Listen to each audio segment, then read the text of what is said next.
3 দিন ধরে মিনিবাস ধর্মঘট চলছে শহর দুর্গাপুরে। দুর্গাপুরে দুটি খবর দুর্গাপুরকে আলোড়িত করে তুলেছিল এবং তুলেছে। গরু ব্যবসায়ীদের উপরে বিজেপির ধর্মান্ধ যুবনেতার অমানবিক ও হিংস্র নির্মম নির্যাতন, যার জেরে রক্তাক্ত হয় প্রবীণ গরু ব্যবসায়ী। অবাক কাণ্ড, তৃণমূলের বিরুদ্ধে দাবাং দেবেশ চক্রবর্তী কার্যত ভিজে বেড়ালের মতোই চুপ থাকেন। তাকে কোথাও ঘেরাও, ডেপুটেশন বা পথ অবরোধ করতে দেখা যায়নি। এদিকে দুর্গাপুরকে স্তম্ভিত করে ভেন্টিলেশনে যাওয়া মিনিবাস ধর্মঘট ডেকে বসে। দেখা মেলেনি এসবিএসটিসি চেয়ারম্যানের। সামাজিক মাধ্যমে দেখা গিয়েছে সুভাষবাবু বাজার করছেন, চাষ করছেন, কিন্তু আপাতত দুর্গাপুরে দেখা নেই। অনেকেই কটাক্ষ করে বলছেন গুরু প্রদীপ মজুমদার আসেননি, তাই তার দেখা মেলেনি। সরকারি বাসের দেখা মেলেনি, নাজেহাল বাসিন্দারা, প্রশাসন ধ্যানমগ্ন।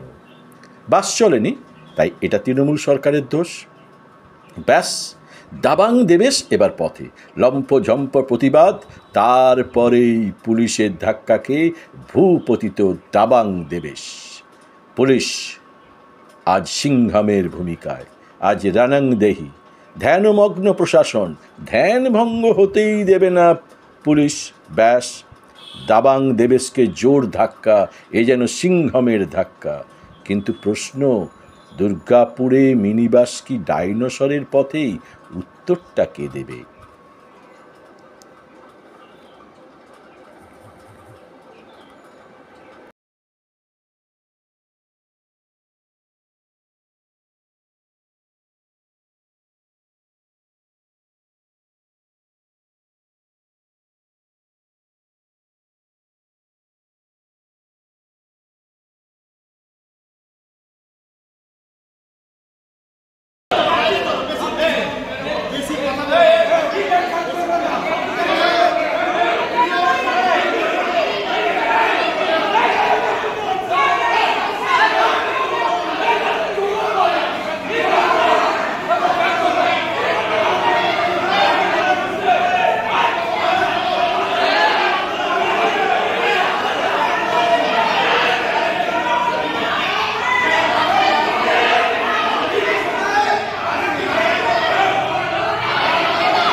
কথা বলবেন, আঙুল তুলে বলবেন না।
গভর্নমেন্টের লোক হয়ে কথা